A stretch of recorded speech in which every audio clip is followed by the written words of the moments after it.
Welcome to Posh Plastic, the Y2K nostalgia podcast. Here's Amber and Kylie. Wind up, wind down, and let's hit rewind.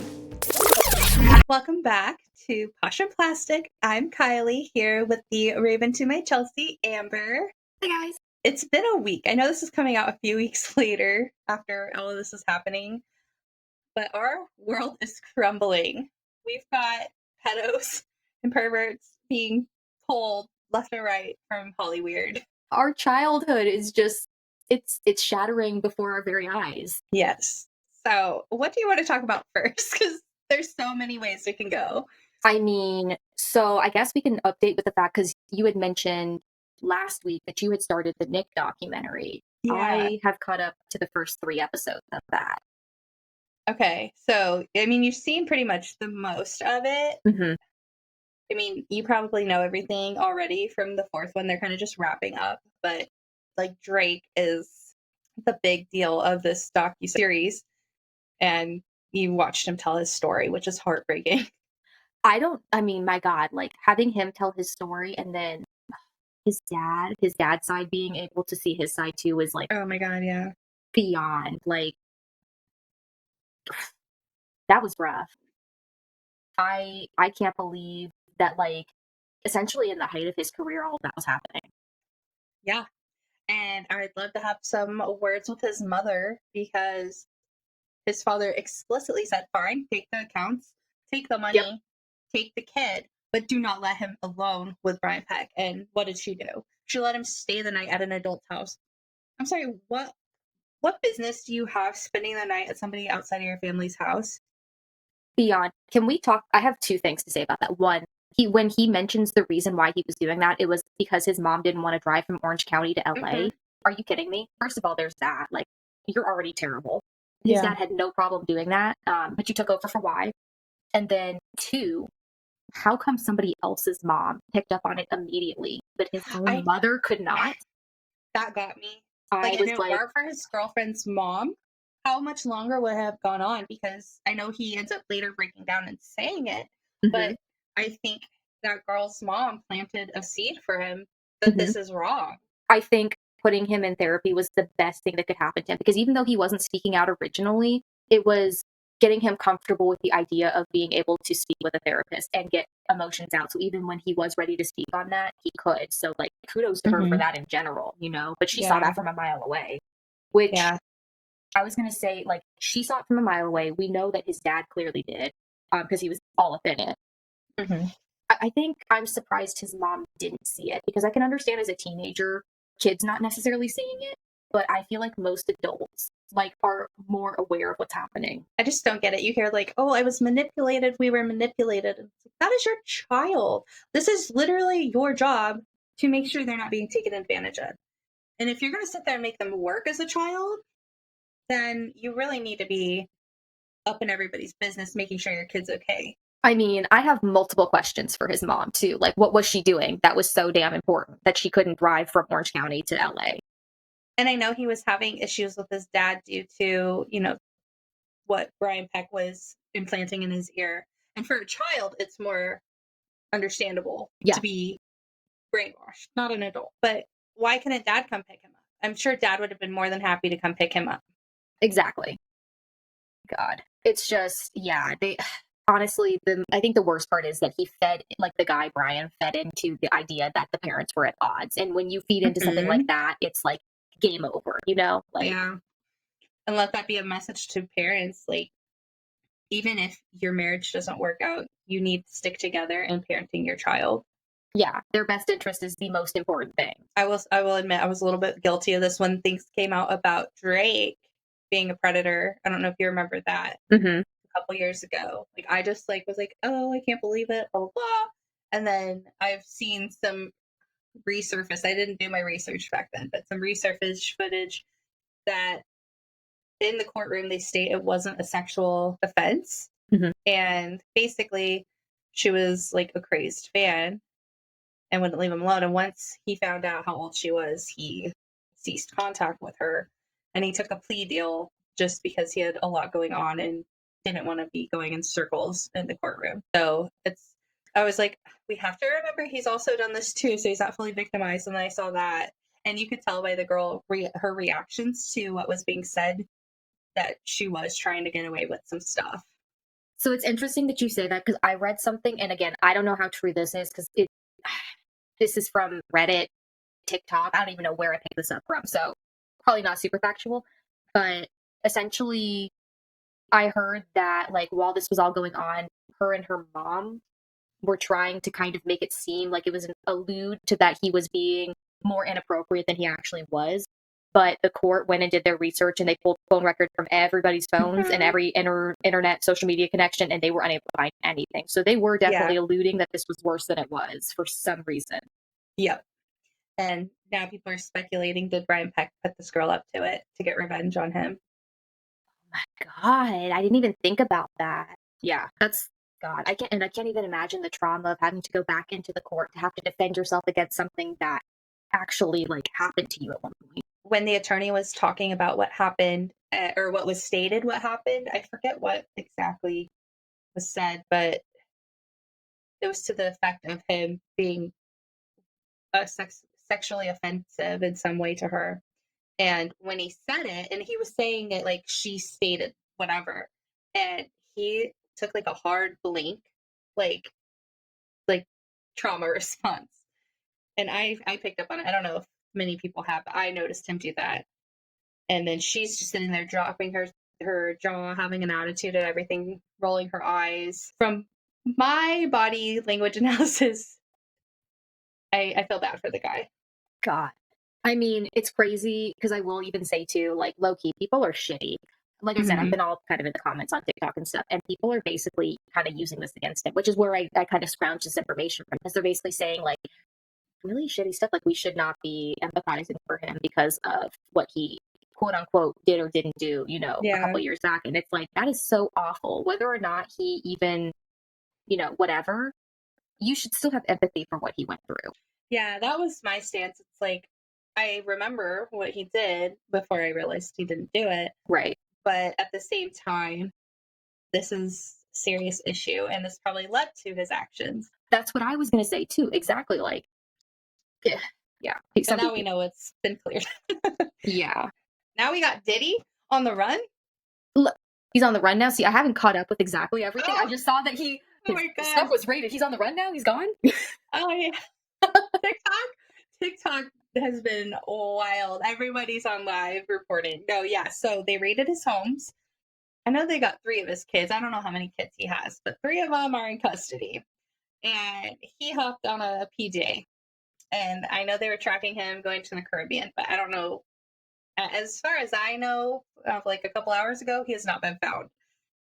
That's right. Talk to my phone so I can get these TikToks. I can't believe you haven't seen them. It is all over TikTok. Because honestly, mine is flooded with the Nickelodeon stuff right now. That's crazy. No, yeah. It's like all over the place. Yeah, boy is on the run. Damn, I'm so delayed. What's happening to my TikTok? Get it together. What happened to my algorithm? Yeah, so I'm just wondering who's next. I mean, people have their speculations, but I don't know. Is Disney next? Who knows? And it's so interesting you say that, because really, even before this documentary came out about Nickelodeon, I had like my own perceived like differences with Nickelodeon and Disney in my head. And it's kind of funny now thinking back on it, because I always felt like Disney was very clean, princess, sweet, cookie cutter. That's what I went there for. And then Nickelodeon was a little bit, I mean, I would even use the word, I guess, raunchier, honestly. Yeah. For children's television, I went there when I wanted something a little more maybe mature, a little more inappropriate, something that maybe it's made for kids, but I feel like maybe I'm not supposed to necessarily be watching it. Turns out that's what they were doing, which is bizarre. Okay, well, what have you been binging this week? Okay, so, I mean, 2 things really. 1, jelly beans, because this week is Easter, so it's been jelly beans. I've been eating a lot of them, preferably the Starburst jelly beans. You haven't had them? Oh, those are good. Oh, they're so good. And Jersey Shore season 4, the one where they're in Italy. What about you? Gosh, it's been a few days since I've like sat down and binged anything, but I was binging on some Jersey Shore as well, but I was doing the family reunion. Oh, yeah. Because I need to get caught up, and let me tell you, it does not disappoint. Yes. And I'm happy Sam's back. I think that's what was missing. Okay.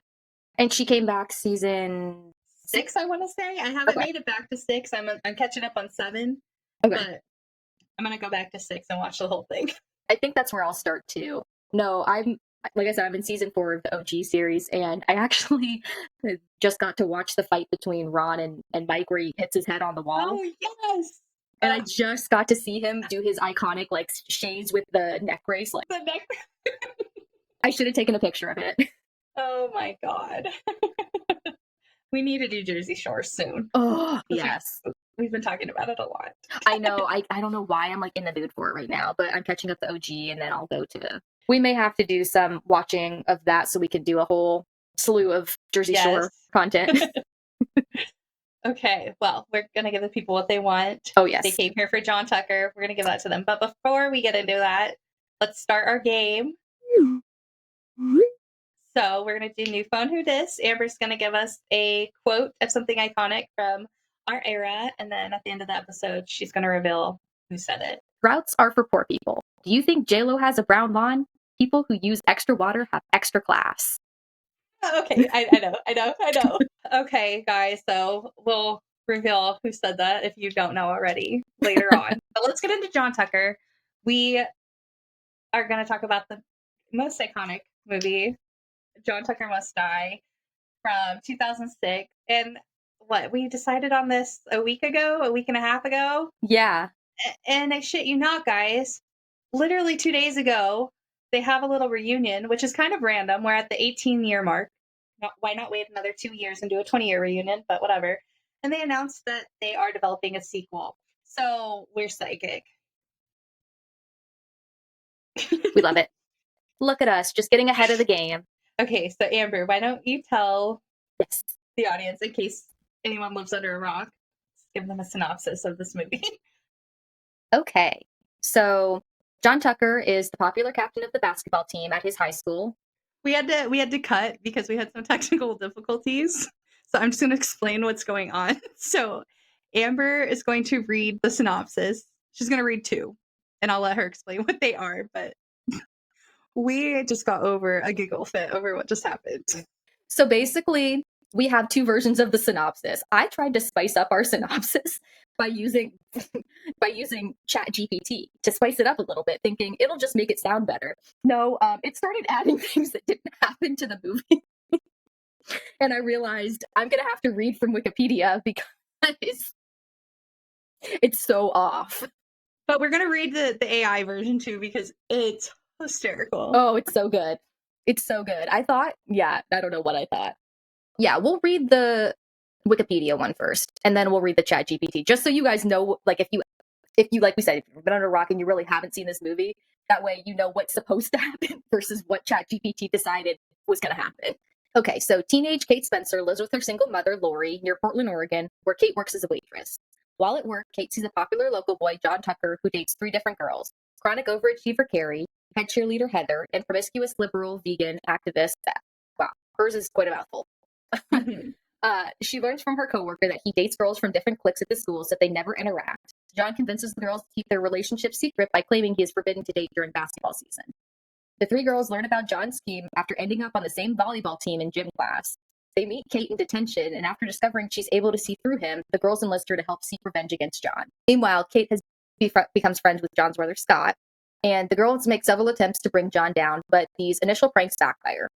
He breaks up with all 3 girls, and they agree that breaking his heart is ideal revenge. They enlist Kate to be the heartbreaker.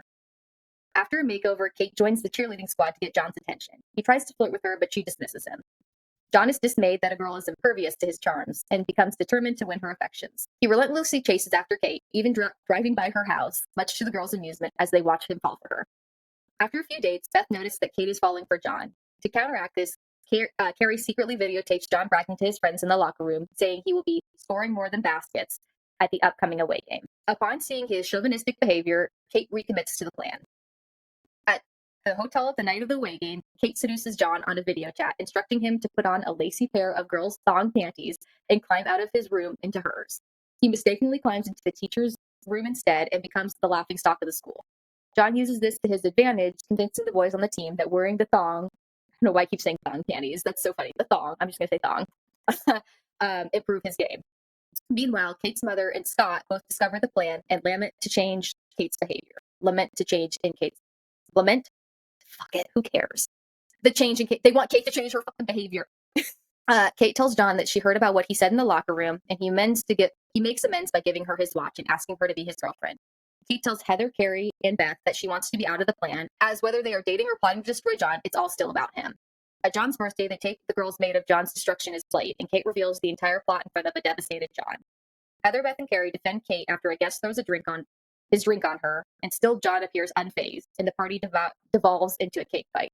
A few days later, he and Kate agree to be friends, and he resolves to be honest. So basically, Scott essentially is happy that Kate has confessed to what is going on, and he decides to become her lab partner again, and it essentially hints that they're going to start dating.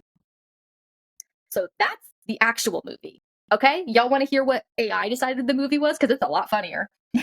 John Tucker, the popular captain of the basketball team at his high school, is secretly dating 3 girls simultaneously: Carrie, Heather, and Beth. Each girl is unaware of the others, and they find out only about John's deception when they accidentally cross paths during the school basketball game. Furious and feeling betrayed, Carrie, the smart and studious one, Heather, the head cheerleader, and Beth, the vegan activist, team up to seek revenge on John. They recruit Kate, a new girl at the school who is uninterested in popularity and harbors a grudge against John for embarrassing her in front of the whole school. Because that happened. Yeah, that's interesting. She can be the new girl and she's already annoyed with him. So, right. When did he have the time? The 4 girls devise a plan to make John fall for Kate and then publicly humiliate him, effectively breaking his heart. They begin giving Kate a makeover and coaching her on how to act irresistible to John. As part of the plan, Kate starts spending time with John, who is immediately intrigued by her different approach to life. Despite her initial resistance, Kate finds herself enjoying John's company and questioning the ethics of their revenge plan. As Kate gets closer to John, tensions rise among the group of girls. Carrie begins to develop feelings for John despite her initial disdain for him. While Heather struggles with her insecurities about her popularity. And Beth grapples with her feelings of guilt over the involvement in the scheme. Yeah, all of that definitely happened. Mm-hmm. It gets better. Meanwhile, John becomes increasingly smitten with Kate, genuinely believing that she is different from the other girls he has dated. You're not like the other girls. However, when Kate discovers that John's father has been unfaithful to his mother, she starts to question whether John is really a changed man or just like his father. Wait a second. Oh, wait. No, never mind. It says John's father has been unfaithful to his mother. I thought for a second it could have been implying that it was her mother. Like, yeah. Their parents were dating. That would have been wild, too. Oh, my God. Who hurt you, chat? Who hurt you? As the plan nears its climax, Kate must decide whether to go through with the revenge or follow her heart and confront John about his behavior.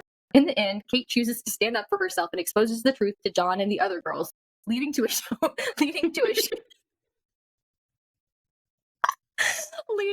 showdown at the school prom. Oh my goodness. Because they went to prom in this movie. You guys weren't paying attention.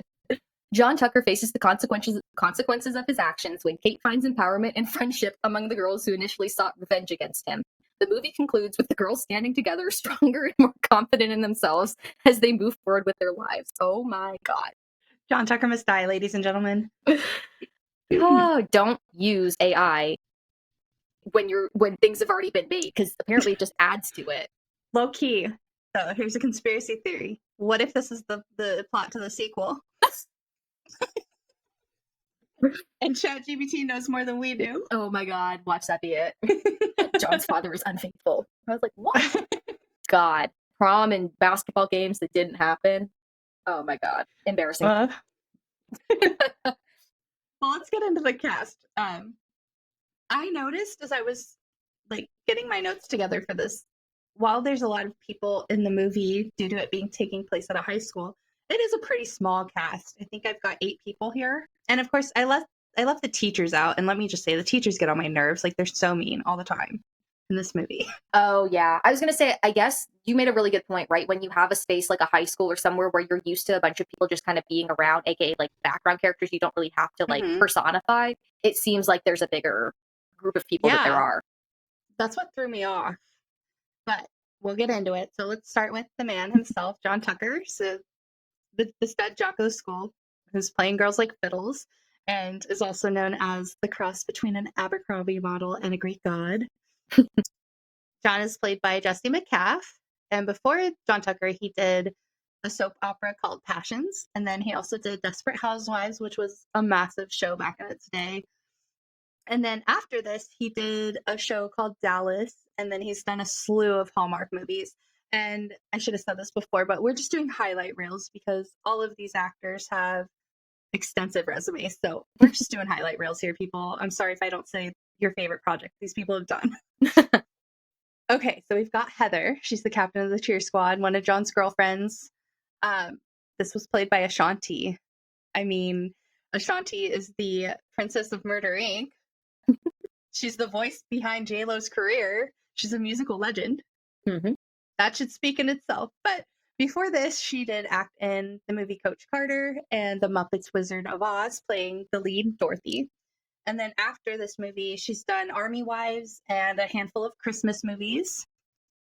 We have Carrie, the overachieving school journalist, one of John's girlfriends, played by Arielle Kebbel. Okay, I don't care what anyone says. To me, she is Celia from Aquamarine. Oh, yeah. that is who she is. She's not even Carrie from John Tucker Must Die. She's Cecilia from Aquamarine.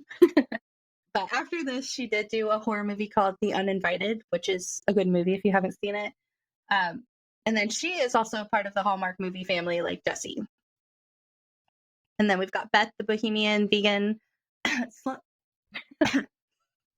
is another girlfriend of John's. So this is played by Sophia Bush, best known as Brooke Davis from One Tree Hill. And after John Tucker and One Tree Hill, she's best known for being in the Chicago PD, Med, Fire, etc. show franchise. And then she also did a show called Good Sam. Then we have Kate, the shy new girl, and she's played by Brittany Snow. She was in a show called American Dreams, and then she was in the movie The Pacifier with Vin Diesel. And for me, John Tucker is like what made her a star. I remember her being in The Pacifier, but I think this really kind of gave her a name. And then after that, like really quickly after that, she was in Prom Night and Hairspray, and I feel like that kind of sealed her in as an actress. Oh, yeah, she was in Hairspray. So was Amanda Bynes. Yeah. Which I forget about, too. I mean, yeah, those are probably... Hairspray and this movie are probably two that I remember Brittany Snow from the most. I mean, obviously Pacifier, but like you said, I think the ones that really stuck out to me are those two. And then most recently, when she was in the media, because I watched the show Selling the OC, she was married to that guy that was on the show. His name was Tyler. And he was kind of like stepping out on her, essentially, or like insinuating that he was, and she divorced his ass because he sucks. I don't know anything about that. Those who know.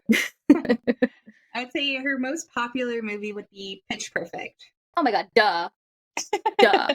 And then we have Scott, John's brother, who's got the crush on Kate, played by Penn Badgley. Before this movie, he was in Young and the Restless and The Do-Over. But after John Tucker, he was Dan Humphrey, a.k.a. Gossip Girl. So he was the other Tucker, and then he was Dan Humphrey, Gossip Girl. Yeah, you can definitely tell. Because at first, when you watch it like back, you're like, what era is this from? But because if you don't know, I think Gossip Girl premiered 2007, right? And this is 2006, right? About 6 months before he got his big break. So, and if you look at him, you can tell that he's clearly like not had a big break yet. Like this is his first like big movie. Looking at him. Yeah. Yep.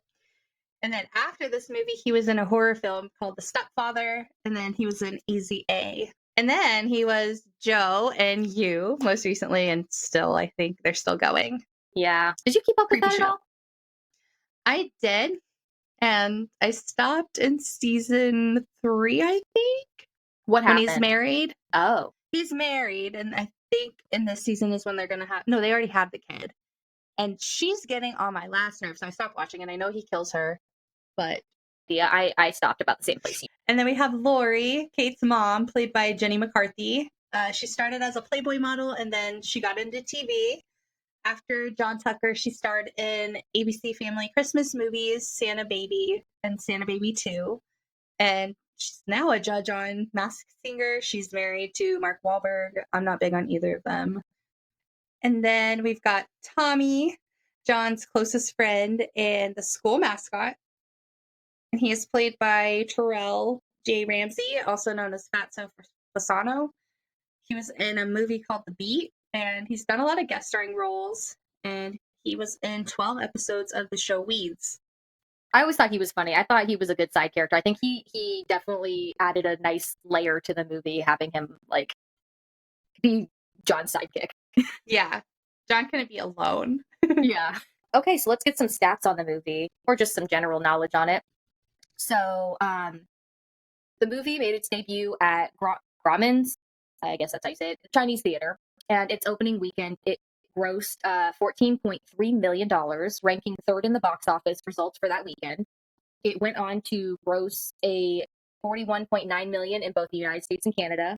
So the film went on to gross $41.9 million in both the United States and Canada, and then a total of $68.8 million worldwide. So it did pretty well. Wow. So it was released officially on July 28th, 2006. It was directed by Betty Thomas.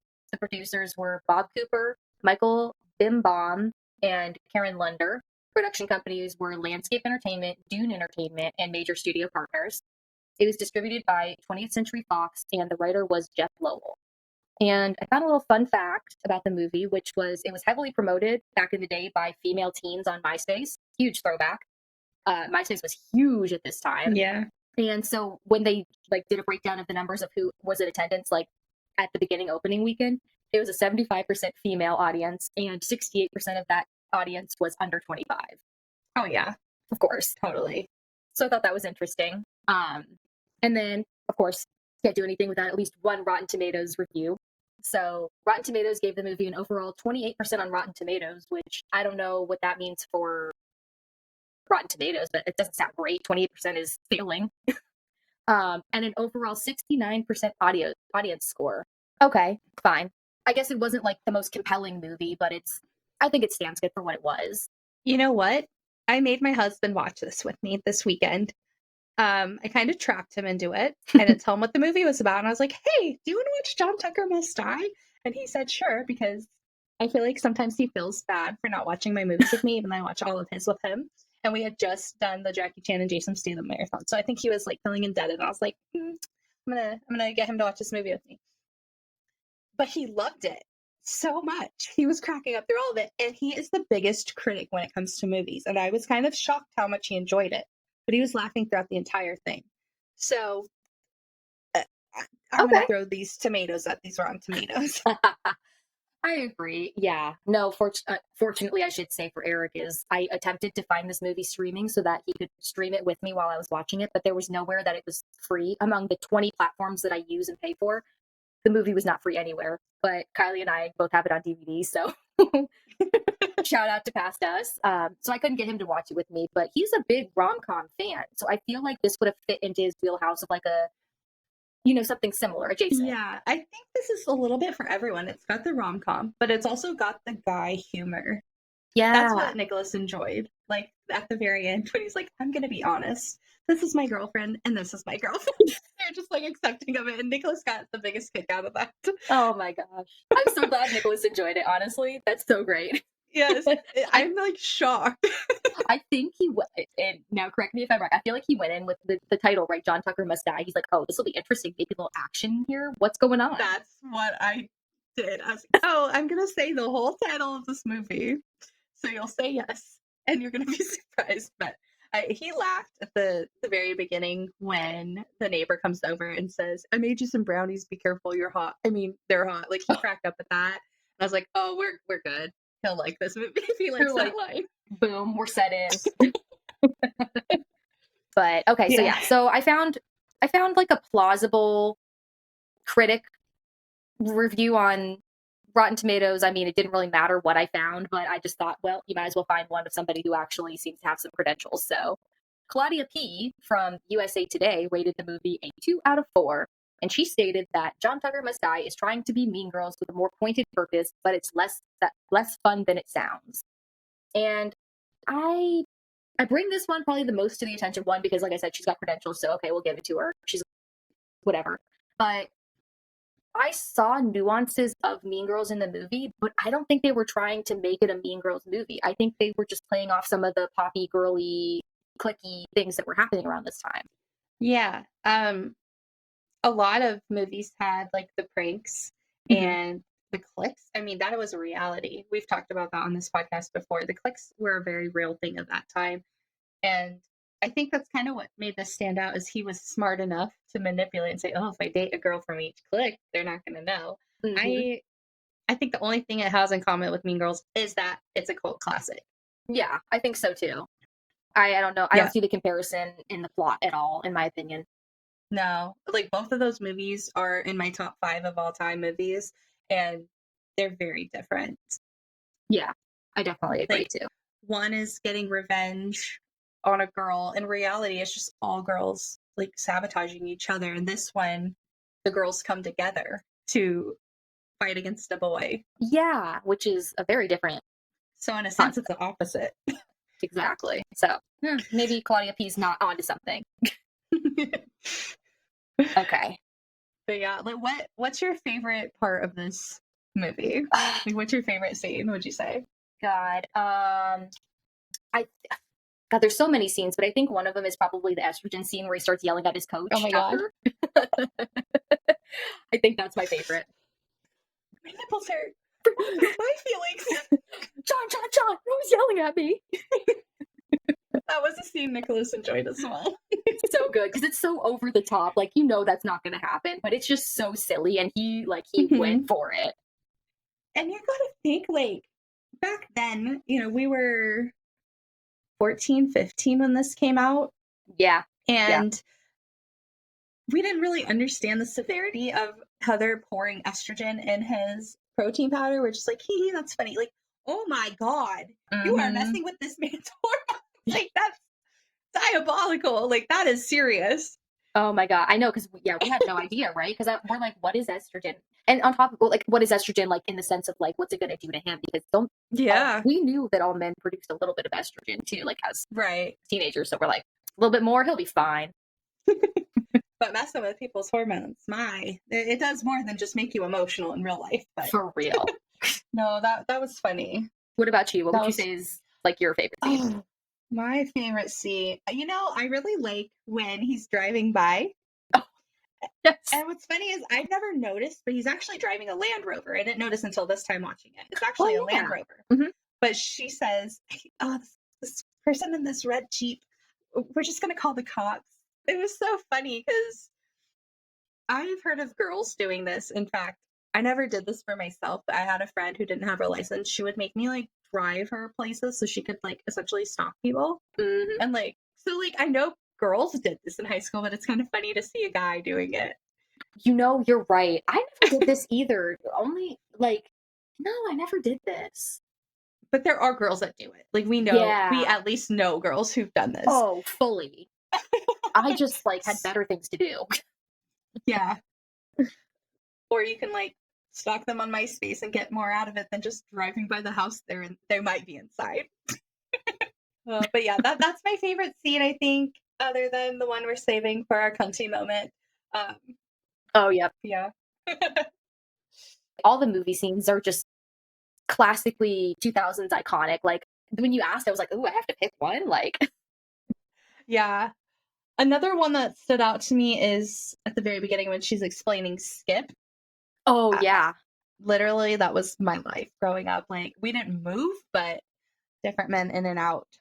And, like, no one ever stayed long enough or was involved enough to, like, be like, I'm going to be your new father. Or Fasha, as they likes to say. But, yeah, I always felt seen by that part of the movie because that was my life, to be honest. Interesting. I feel like a lot of people could probably relate to that, especially like kids who had single moms who were raising them and stuff. Like, like I had my dad in my life, but my parents were divorced, and it was mainly my mom who was taking care of us. And she was young too, and she wanted to date. And I feel like I felt this way maybe at first when I was younger, but then she ended up getting a long-term like boyfriend who ended up being around for a while. But I definitely related to this to some extent when she was dating at first too. Yeah. That's weird. I totally, It's yeah, weird. it's weird. And then they try to like interact with you. You're like, please don't. Yeah. You can pretend. Just try to live my life in my house. Yeah, I'm like, I don't have to know you. You don't have to know me. We are good. I think the other good scene too is like the whole barbecue / like the going home after the barbecue scene with yes, slut and truck. Slut and truck. Yes. Oh my god, that scene is great, and I love. It's so funny. This is something I can quote when they like go to kiss, and you just hear, "Holy Jamalama, kiss her again, do it." Get out of here! It's so funny. Nicholas, like, he kind of gets this little bit of panic when there's anything like sexual or anything on TV. I don't know why. Yeah. He's used to his action movies, but he's like, "Oh, what's happening?" I'm like, "Wait for it, sir. It's okay. It's gonna break in a moment." Like, and then it's, like there's a punchline here, sir. Just hold on. You're like, don't worry, it's PG-13. Shh. I'll bring up the point that I brought to you when we were talking about the movie, which is that, like, from when I think back to this movie and when I was watching it, it kind of gives me the mashup movie vibes. Like, do you remember He's Just Not That Into You and like Valentine's Day, where they would just mash all of these different actors and actresses that would have probably never been in a movie together, but it's like, here they all are.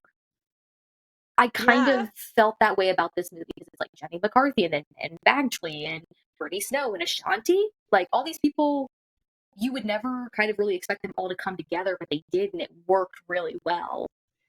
Yeah, the chemistry was definitely there. And I gotta say the acting too, like it's specifically stuck out to me when they're plotting and she's taking the estrogen pills and they're like, "That's gonna, as soon as you stop taking that, you're gonna grow a mustache." And she like throws like, goes, "Are you serious?" And the timing of it and just the actual reaction was what you would see in real life. And so I thought the acting was really realistic.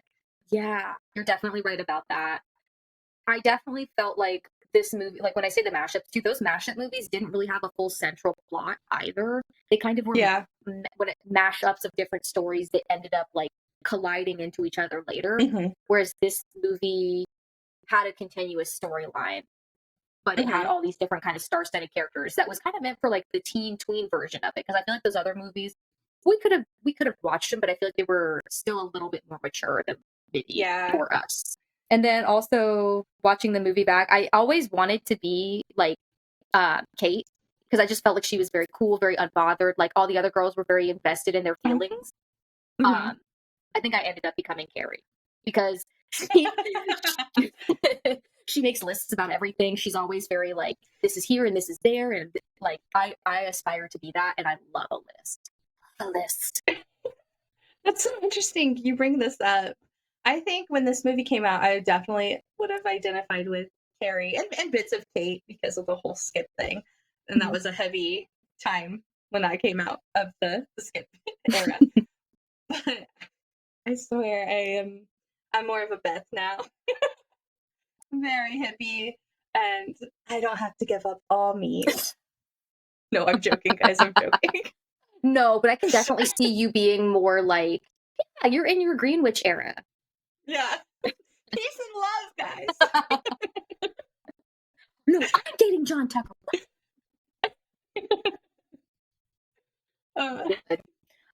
And then just to round out, I remember like watching them eat, like have their little sweet treat buffet with the chocolate frosting specifically. I don't know why that always sticks out to me, but every time I see chocolate frosting, I just want to eat it. I just want like a big old glob of it. Oh, wait, they do it. It looks so gross. But when she's eating, yeah, you and I, we had our little, we called it a pity party one night when we were roommates, and we just bought all the junk food and just locked ourselves in our room, no housemates allowed, and just we just like watched a couple things. That wasn't like anything specific, right? And then we just ate. Yeah, we both just put on like girly shit. I think I showed you some Gossip Girl and you showed me something else, and we just like made a night of it. Yeah, but we've had one of these nights. I'm still wanting another one. We will do it. I feel like when we Next get together, we do. Yeah, I feel like when we do get together, oh yeah, we do. It's just a more grown up version. You're right. And now we can also do it with like wine and stuff. Yeah. Okay, it is time. A little bit cunty. So we've got to talk about it. The thong. So Amber's already mentioned, but we have a scene where everybody's on this trip for a basketball tournament, but Kate and Heather are specifically there for cheer, and John is there for the basketball game. So they're in a hotel room. And Kate is web calling him or video calling him, which is like state of the art back then. You had to do it on Skype. So she starts calling him, and she's in a bra covered by a robe, and she's seducing him. And Beth had put a thong under the bed and didn't tell Kate about this, but tells her to tell him to look under the bed. He finds it, and then she's like, "I want you to wear them." And so she tells him to sneak out, climb the balcony. It's 3 doors down, and she can come to his room. So, of course, horny teenage boy scales the building. Oh my God. Scales an actual building to get laid, and goes in the room, and it is the girl's couch. And so, of course, she freaks out and then drags him out into the hallway. Everyone's got their little flip camera phones out, taking pictures. Yeah. It becomes everybody's wallpaper. And Kate says, "Oops, I guess it was 4. Sorry." So I want to tell you, before I started recording, I was getting ready. Nicholas came into the bathroom and he was like, "Oh, have fun recording. Are you going to wear that?" And I was wearing a different shirt. And I was like, "No." And he's like, "Okay, well, if you want to know what to wear, you should wear a thong because they have great space and allow you to move." And I told him I was going to tell the podcast that. Oh my God, I love that. I love that he was enjoying the movie so much that he even gave us an iconic quote too. No, he liked this movie a lot. I'm so surprised. I love it. I love it. So basically what we heard is that Nicholas is going to be joining us on more of these movie endeavors. I'm here for it. Tell him get ready. Let's go. Yes. That was probably the most scandalous part of the movie, right? Because but it was like silly and funny. And I feel like it was relatable too with like the whole wallpapers and everything, because that's definitely how people would have done it. Like, oh yeah, it just like you said, bringing it back. I like the relatability of this. Like they went over the top with the silliness, but then they brought it back to the realness too of things that would happen if this was a situation. Okay, we got to talk about the iconic lines from this movie. Oh gosh, the entire movie? No, for real. But one line that stuck out to me because it's actually used twice is "Holy Jamalama." So when they're kissing in the Jeep, but then also at the very beginning, the guy with the brownies, he says it when he sees Jenny McCarthy. Oh yeah, I did notice that when it was brought up a second time. I was like, wait a minute, did I already hear this? Yeah, so I thought that was interesting because he made that word up, but it was used. Fun. It's fun because now I kind of like rehearing it. I'm like, do I put this in place of like, holy shit? Like, do I start doing this? Because it could be fun for me. As we know, the movie was quotable, and I feel like one of the more quotable parts was from when they all get put together in the gym class, and the teacher goes, yeah, I know. We all hate each other. And the girl goes, no, we just hate you. So I was trying so hard not to like recite the whole movie, but that one slipped out when we were watching it. And then I love when the goth girl, she lists a bunch of like basic white names, and the goth girl goes, "My name is Lucretia." Oh my God, yes. And because there always was that goth girl who like changed her name and insisted that was her name. Yeah, that was a thing. Oh my God, low key, like I straddled the line of literally like being preppy and kind of gothy, and by gothy I was never fully gothy, but I always wanted to go full emo goth with like the dark everything and the colored hair, and like I always wanted to be that. I was never fully goth. My freshman year I sat with the goths because my friend went goth, and like I didn't have anyone else to hang out with because I was still like kind of new. Yeah. And they didn't really care for me much, just her. And then like the emos were like the next section over, so they would kind of intermingle. The emos were really nice. But then I found my little not preppy but preppy, like the non-popular like prep alternative. that was like my, that's like what I was kind of. Yeah, like yeah, that's just I found my niche my sophomore year. That's usually how it is. But that's so funny. You know what? Actually, now that you mention it, there was a distinction between goth and emo. I definitely erred more on the emo side. The goths kind of scared me. Low-key. Oh yeah. I I feel like everyone's got a little bit of emo in them though, because we all listen to emo music. Oh my god. I mean, I tried to do the whole eyeliner flip. I tried it. I didn't go all out, but I love some emo music. I love Boys Like Girls and some My Fall Chemical Out Boy. Romance. Yes. Whoa. Oh my gosh. One of my Zumba instructors does. He does the Black Parade for our, and oh my gosh, it kicks your butt, but love it. Shout out Alfred. No, but it's funny that you say that, like, you never went full emo. I did it, but it was like this awkward thing where I don't know if I've talked about it on this podcast, but like I would do like a popped collar. It'd be like Abercrombie, and I'd wear like the whole preppy outfit, and then I'd do like the flippy hair emo black nails. It was like literally split down the middle. A lot of us, I think. Who was friends with me? Why? I think a lot of people did that though. You're right. There was so much greatness in the 2000s. We wanted to enjoy it all. It's honestly, I couldn't put it better myself. I love them like fighting too, like in detention and whatnot. Like Beth keeps roasting Heather for being a cheerleader, and she's like, "Well, we all know Little Miss Cheerleader brings it on." And then she goes, "I'm sorry, what kind of cheerleader?" And Heather says, "I'm a cheerleader." Hippie slip. The insinuations. It was so funny. I'm trying to think what else. It just they were just so quotable, like everything they would say. Yeah. Oh yeah. This was the one quote that I thought was kind of a nod to Mean Girls was when she goes, "I'd hit him with my car if he wouldn't make it a fashion statement." And it just made me think about the bra episode when they cut her bra or her TikTok. I mean, that's so true. That's so true. Beth had some great lines. She really did.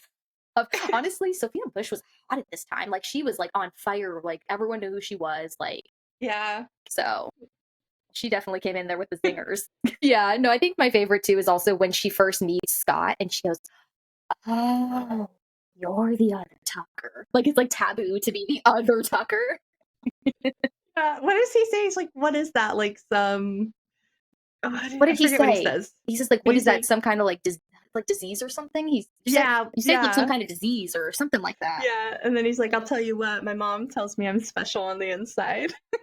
Yeah, I like their banter too because that was like realistic high school flirting. Like it's like kind of, but not fully. 100%. I like around this time. I think because he was also a new actor too. I think he was good at giving that awkward teenager. Mm-hmm. But he was also a good actor too. Like he played it off well. You know what I mean? Yeah. Like I think he just played into what was relevant to him and he was good at it because he did it well in the movies that he was in. But then also when he came into Gossip Girl, that was his character, this awkward outside kind of guy. I mean, let's face it, that's Joe. Exactly. That's just he's very good at playing the character who kind of knows what's going on. And for the record, there's a whole like lore about that where people think that like, okay, yeah. That came to my mind too the moment I watched it. Yeah, me too, immediately. But yeah, so he's good at playing a type of character. So it doesn't surprise me. Like he's good at being real, I guess is the best way to say that instead of repeating myself. Yeah. Also, I wanted to bring up I totally forgot how iconic this band and the song was back in the day until I watched this, but Dirty Little Secret by the All American Rejects. Oh my God, yes. When they start that song, it just brought back all the feelings of being 14, 15 years old and just being in that time. That's a very nostalgic song. I didn't realize. Oh my God, it is because when I hear the chord in my head, it takes me back to like 8th grade. Yeah. So weird. Yeah, that was like it pulled me back into my gym, to be specific. You know what it randomly pulled me into was my science class, but I only say that because I remember that class just being really fun because it wasn't really science class, we were 8th graders. Mm-hmm. And so it was just a bunch of my friends and we all dicked around in there. So that's what it reminds me of. Yeah, but it like pulls you to an exact spot. Like how crazy is that? So weird. All right. Well, it is time for our burn book. You let it out, honey. Put it in the book. So, I hit it. I didn't realize it was so close. Gosh. Okay, I'm ready.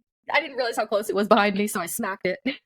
If you guys have any stories, nostalgic, like throwbacks that you want to send us, please send them anywhere on social. You can DM us on pretty much any platform. We have our website. You can email us.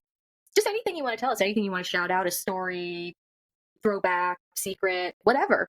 And we'll The keep you good, the anonymous. bad, and the ugly. Yes, and we'll keep you anonymous if you want, and we'll shout you out if you want. So everything at your discretion. We just want you guys to share, and we want to be a part of it with you guys.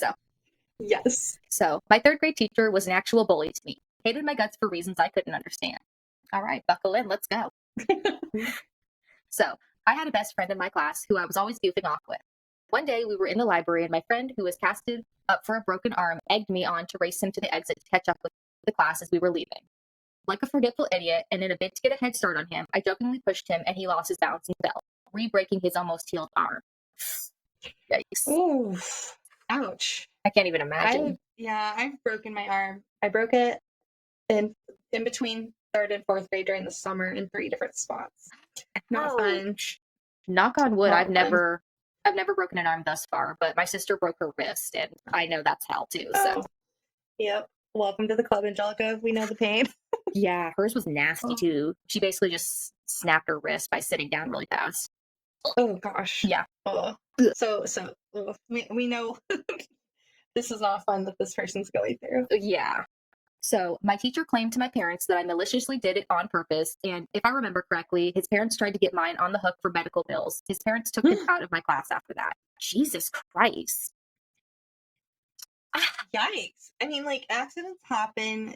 You're in school with kids. Like, these things are going to happen. I had already forgotten how old these kids were, so I went back up again to read 3rd grade. I can understand if maybe like middle school, high school, kids know better at that point, but a 3rd grader, you're what, 8 or 9 years old? Yeah. This is giving, like, now, not, like, when we were. Yeah. We don't know this person's exact age, but they're a millennial, so this is giving, like, Gen Alpha. It really is. This, not a millennial, not us. Weird. So flash forward maybe 4 months, still in 3rd grade. I'm in a remedial math class. Oh gosh, this word is fun. Do you know that word? I'll give my best shot, and then you can continue. Okay. Dyscalculia. Sufferer. So they're insinuating that, I guess, something to do with numbers, why they're in this class. And trying to do a multiplications test. My remedial math teacher is grinding away on endless pencils at the sharpener in the corner of the room. After 5 minutes of this, I let out a frustrated sigh because why is this woman sharpening every pencil in the building right now?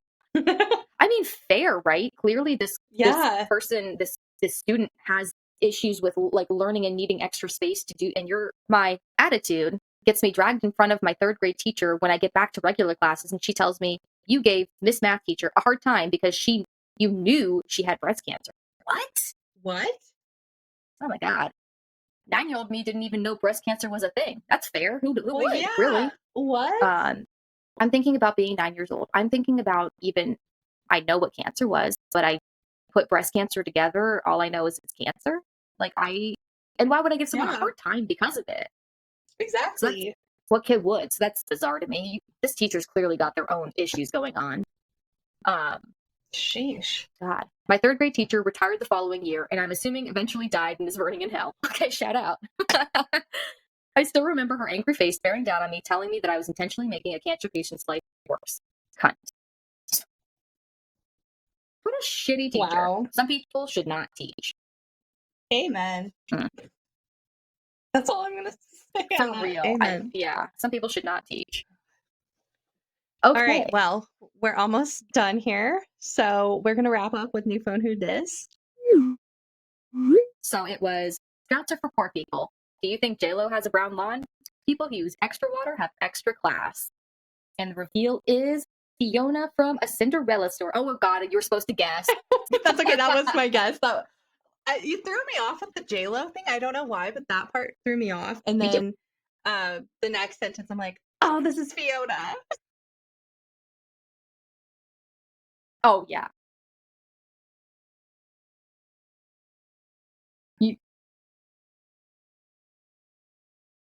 I love her. I still haven't watched her in White Lotus yet, but I've heard this show is good. Have you watched White Lotus?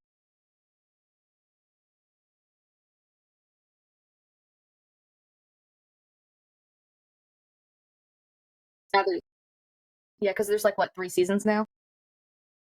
Jeez.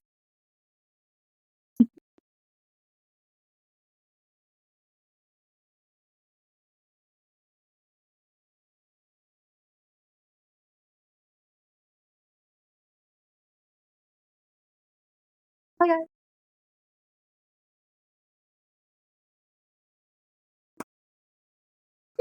Yay! I'm so excited. Loved it. Bye.